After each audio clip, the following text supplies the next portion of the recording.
जय श्री राम। मैं issue Harwani Hanumangarh town Rajasthan से रोज आपको गंगा दर्शन लाइव दिखाता हूँ व पंचांग सुनाता हूँ। तत्पश्चात आपको तत्वार्थ रामायण सुनाता हूँ। रामायण सुनाते में शब्दों में त्रुटि हो जाए तो दास को क्षमा करना।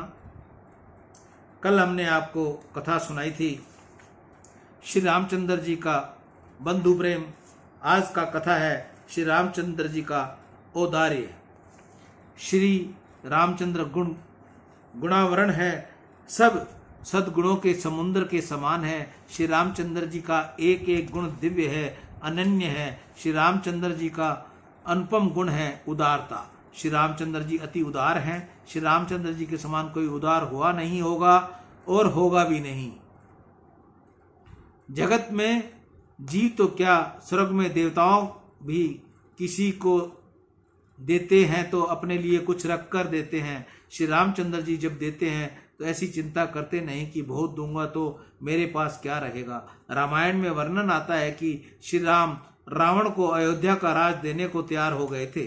लंका में रावण ने विभीषण से बहुत अपमान किया। इस कारण विभीषण ने जब लंका का त्याग किया तब एक ही क्षण के लिए उनके मन में ऐसा संकल्प हुआ कि आज तो भले ही मेरा अपमान हुआ हो, लंका छोड़कर मुझे जाना पड़ रहा है, परंतु मैं राम जी की शरण में जाऊंगा तो मुझे लगता है कि राम जी रावण को मारने के बाद मुझे ही लंका की गद्दी पर बिठाएंगे। श्री राम अति उदार हैं, इसलिए मैं लंका में वापस जाऊंगा तो राजा बनकर जाऊंगा। विभीषण की राम जी की शरण में गए। राम जी तो अंतर्यामी हैं, विभीषण के अंतर की इच्छा जान गए। राम जी ने लक्ष्मण को आज्ञा दी कि समुद्र का जल मंगाओ। वह उन्होंने समुद्र के किनारे ही विभीषण को लंका का अभिषेक कर राज्य अभिषेक कर दिया। सुग्रीव को यह सब सहन न हुआ। सुग्रीव ने पीछे राम जी को उलाहना दिया कि महाराज आपका स्वभाव बहुत जल्दबाजी का है, जल्दबाजी में काम बिगड़ती है। मैं आपका सेवक हूँ, परंतु मैं सेनापति भी हूँ। युद्ध के समय राजा स्वतंत्र नहीं होता, युद्ध के समय राजा सेनापति के अधीन रहे, ऐसा राजनीति कहती है। मैं जो कहूँ वही किया जाना चाहिए। आप इस प्रकार जल्दीबाजी करोगे तो काम बिगड़ जाएगा। आप अभी तो आपको समुद्र के ऊपर सेतु बंधन करना है, लंका में रावण के संग युद्ध करना है। रावण कोई साधारण लड़ाकू नहीं है, महान वीर है। इतनी बड़ी जल्दी करने की क्या जरूरत है। आज ही तो विभीषण शरण में आए हैं और आज ही आपने इसको लंका के राज्य का अभिषेक कर दिया, ये योग्य नहीं है। प्रभु ने मंद हस्ते किया। वह सुग्रीव से कहा, भाई अब तो जो हो गया सो हो गया, भले ही मैं जल्दबाज हूँ, परंतु विभीषण को लंका का राज दे दिया सो दे दिया, अब उसे फेर फार संभव नहीं है। सुग्रीव ने कहा, महाराज आपकी बड़ी भूल हुई है। आज तो विभीषण शरण में आया है और आपने लंका का राज्य दे दिया। संभवतः कदाचित 2-4 दिन पीछे रावण की बुद्धि सुधरे और वह आपकी शरण में आए तो सीता जी का समर्पण करे तो क्या करोगे। लंका का राज तो आपने विभीषण को दे चुके हो। अब कल रावण शरण में आए तो कल आप रावण को क्या दोगे, उसके पास क्या है। क्या विभीषण को बाद में गद्दी से उतारोगे। राम जी ने सुग्रीव से कहा, भाई मैं बोलता हूँ तब बहुत विचार करके बोलता हूँ। राम एक वचनी है, एक ही वचन बोलते हैं तो विचार कर बोलते हैं। अभी अयोध्या की गद्दी खाली पड़ी है, पिता ने यह गद्दी भरत को दी हुई है, परंतु मेरा भरत उस पर बैठा नहीं है। उसने मेरी पादुका उस पर स्थापित कर रखी है। भरत मेरे कहे में है, मैं उसको समझाऊंगा। मुझको राक्षसों के साथ कोई युद्ध करना नहीं, मेरी ऐसी इच्छा नहीं है कि मैं राक्षसों का संहार करूं। रावण शरण में आए तो मैं रावण को अयोध्या की गद्दी पर बैठाकर अपने हाथ से उसका तिलक करूंगा और उसका राजा अभिषेक करूंगा और मैं पूर्ण जीवन वन में व्यतीत करूंगा। जो आवेशे रावण शरणागत करि हेत, तो मारी अयोध्या आप शिएन भेवव राज समेत। हूँ करिश तब बन माम जाही, राज करो रावण राय। पण विभीषण ने जे लंका, आपीते मिथ्या नव थाय। श्री राम जी रावण को अयोध्या का राज देने को तैयार हो गए। प्रभु जिसको देते हैं तो जीवनी और योग्यता का बहुत विचार करते नहीं। अति उदार होने से भगवान राम जी बहुत देते हैं। राम जी जैसे उदारता जगत में कहीं भी नहीं। तुलसीदास सब भांति सकल, सुख जो चही मन मोरे। तो भजु राम काम सब पूर्ण, करे कृपा निधि तोरे। सियावर राम जय जय राम, मेरे प्रभु राम जय जय राम। रामचंद्र जी का औदार्य कथा विश्राम हुआ। 7वां अध्याय श्री राम जी का संयम। श्री रामचंद्र जी के 3 व्रत हैं। राम जी एक वचनी है, एक वाणी है, एक पत्नी व्रत हैं।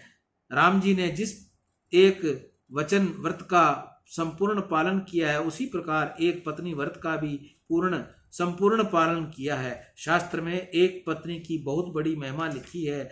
जिस स्त्री के साथ अथवा जिस पुरुष के साथ देव, ब्राह्मण और अग्नि को साक्षी में रखकर विवाह हुआ हो, उसी एक स्त्री के अथवा एक पुरुष में काम भाव रखकर धर्म की मर्यादा में रहकर जो काम सुख भोगता है, जिसका मन एक जगह स्थिर है, एक में ही जो काम केंद्रित करता है, तथा अन्य सब स्त्रियां पुरुष को निष्काम भाव से, सीता राम जी की भावना से, सद्भाव से देखता है, वह ग्रस्त होता हुआ भी साधु है। वह काम सुख भोगने पर भी ब्रह्मचारी है। बिगड़े हुए मन को एक खूंटे से बांधने के लिए विवाह होता है। विवाह काम का विनाश करने के लिए है। काम ईश्वर की तरह सर्वव्यापक होने की इच्छा रखता है। सुंदरता दिखाई दी कि काम उत्पन्न हुआ। इस काम भाव को जगह संकुचित करके काम को भोग कर उसका विनाश करना, ये विवाह का प्रयोजन है। विवाह में भोग मुख्य नहीं, अपुति त्याग मुख्य है। इसी से विवाह को धार्मिक संस्कार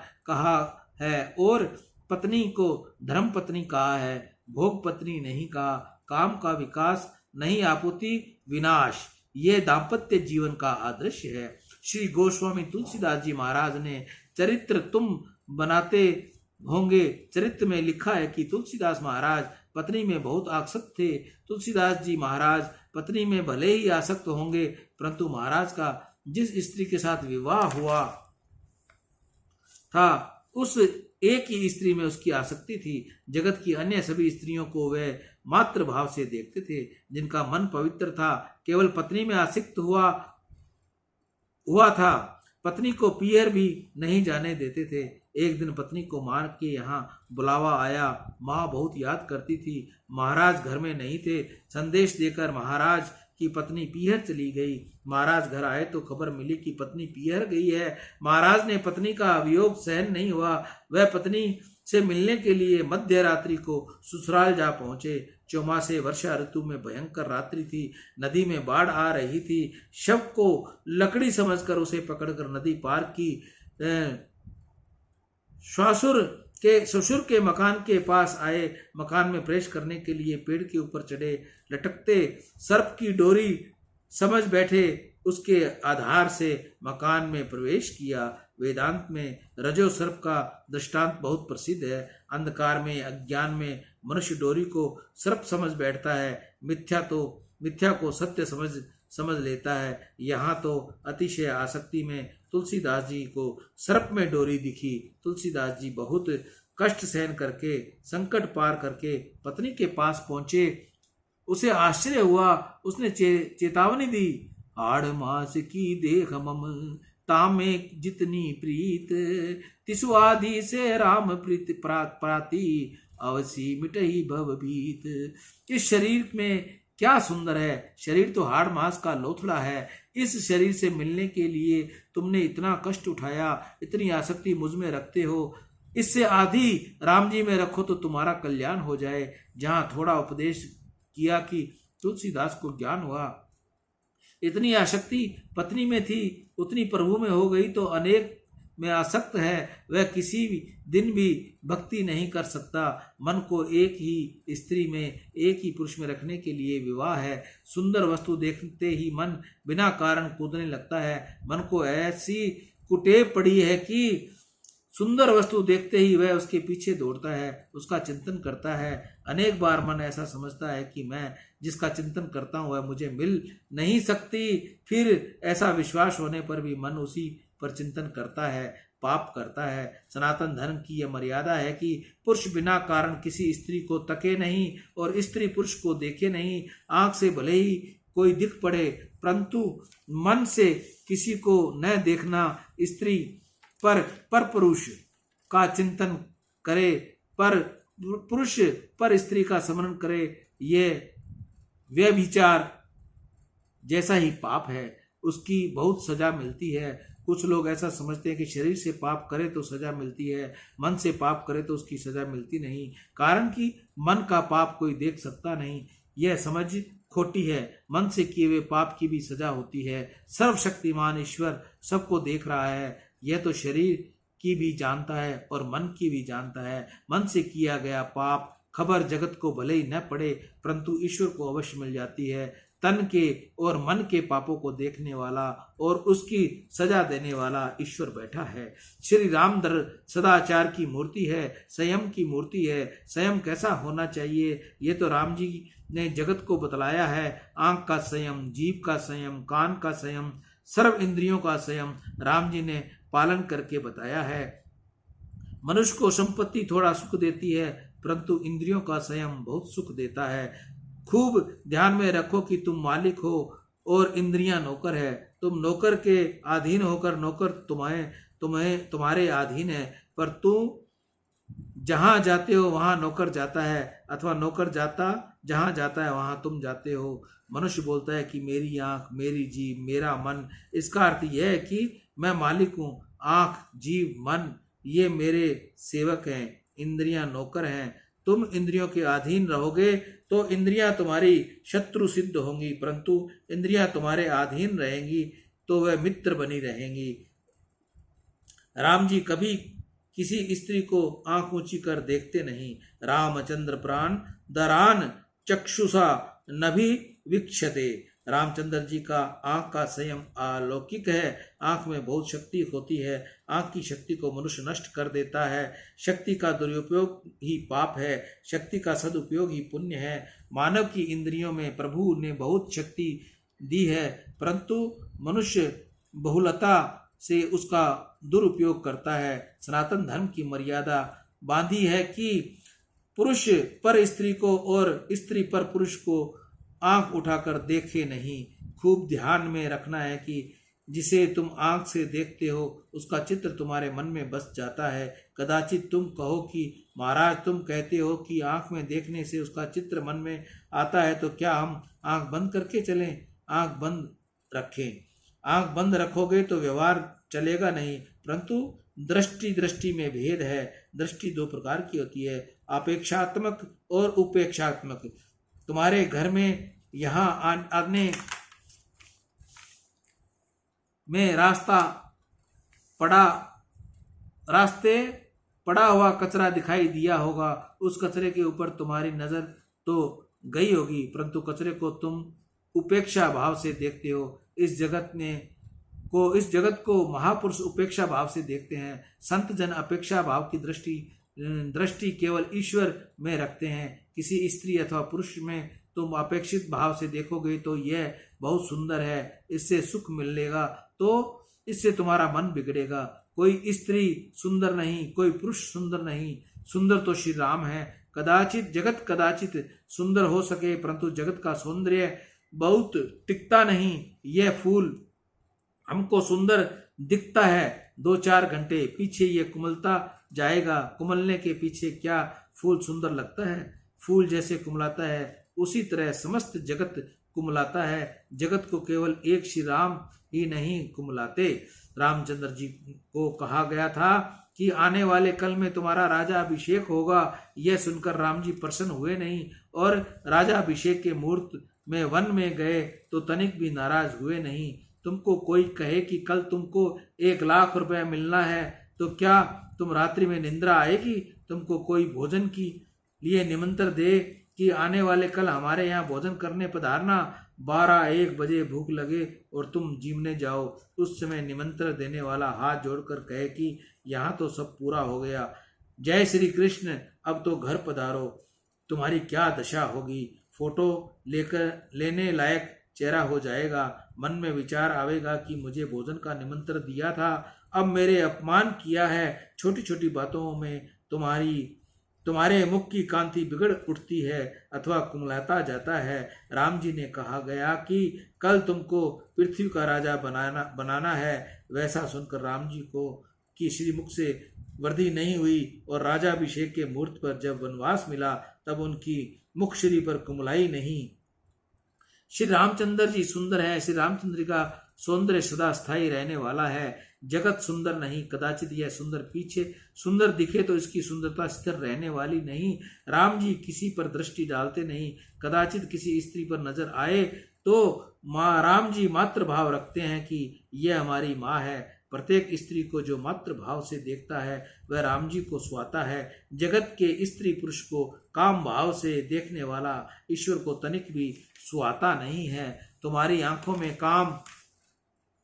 काम है या राम है। तुम जगत को काम भाव से देखते हो या राम की भावना से देखते हो। परमात्मा ने आंखों तो सबको समान रूप से दे दी है। धन देने में कदाचित विषमता की हो, परंतु गरीब श्रीमंत सबको प्रभु ने आंख तो एक समान दी है। भक्ति में आंख मुख्य है। पाप का अपराध आंख से ही होता है और भक्ति का प्रारंभ आंख से ही होता है। परमात्मा सुंदर है ऐसा जिसको विश्वास हो गया है वह भक्ति करता है, और संसार सुंदर है ऐसा जो समझता है वह पाप करता है। जगत खराब नहीं परंतु वह बहुत सुंदर भी नहीं। श्री रामचंद्र जी किसी पर भी दृष्टि नहीं डालते, बिना कारण किसी को ताकते नहीं। राम जी प्रत्येक स्त्री में मातृ भाव रखते हैं। श्री रामचंद्र जी इतने अधिक शुद्ध हैं कि जो रामचंद्र जी का स्मरण करता है वह भी शुद्ध हो जाता है। रामायण अनेक है, उसमें महापुरुषों ने अनेक रीति से राम जी का वर्णन किया है। श्री एकनाथ महाराज की भावार्थ रामायण बहुत मोटी है। अनेक रामायण शोधन करके एकनाथ महाराज ने कथा की है। वाल्मीकि रामायण मोटे आकार की है। वाल्मीकि रामायण में 24,000 श्लोक हैं और एकनाथ महाराज की रामायण में 45,000 श्लोक हैं। बहुत मोटी रामायण हो गई है। महाराज की रामायण बहुत विस्तृत है। किष्किंध्या कांड में महाराज को याद आया कि इतनी रामायण मैंने हनुमान जी को सुनाई है, अब उसके पीछे श्री राम जी की प्रेरणा की ये कथा करता हूँ। सुंदरकांड युद्ध कांड के कथा में श्री एकनाथ महाराज ने वर्णन किया है। लंका का युद्ध चालू था। रावण बड़े बड़े महारथी युद्ध में मारे जा चुके थे। कुंभकर्ण सोया हुआ था। तब युद्ध करने के लिए रावण ने उसको जगाया। कुंभकर्ण को खूब मदिरा पिलाई गई, खूब मांस खिलाया गया। कुंभकर्ण रावण से मिलने आया। उसने रावण से पूछा, मुझे क्यों जगाया है? रावण ने कहा, राम जी के साथ युद्ध करने के लिए तुमको जगाया है। कुंभकर्ण ने पूछा, राम जी के साथ क्यों युद्ध हो रहा है? रावण ने बहुत बात कहा सीता जी के लिए युद्ध हो रहा है। कुंभकर्ण ने रावण को समझाया, लंका में अनेक देव गंधर्व कन्याएं हैं, फिर भी सीता जी की चोरी करने क्यों गया? तुमको चोरी की ये बहुत खोटा किया, यह तेरी भूल है। तू सीता को किस लिए लाया है? रावण ने कहा, लंका में बहुत सी देव गंधर्व कन्याएं तो हैं, परंतु सीता जी जैसी एक भी स्त्री नहीं है। सीता जी अति सुंदर है, इनकी तुलना में कोई आ सके नहीं। इस कारण से मैं सीता जी को ले आया हूँ। कुंभकर्ण ने पूछा, तू सीता को ले आया तो तेरी इच्छा पूरी नहीं हुई?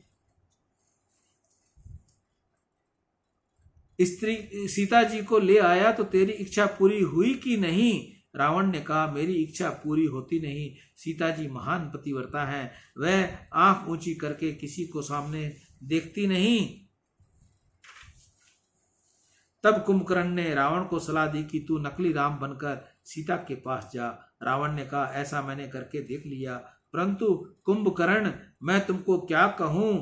खोटा खोटो सो जोहा, राम बनू त्या माने, राम रुदामाम आवे, काग सीता जी मावड़ी भासे, मारू रावण पणु रिसावे, मने एवा संकल्प आवे। कुंभकर्ण जब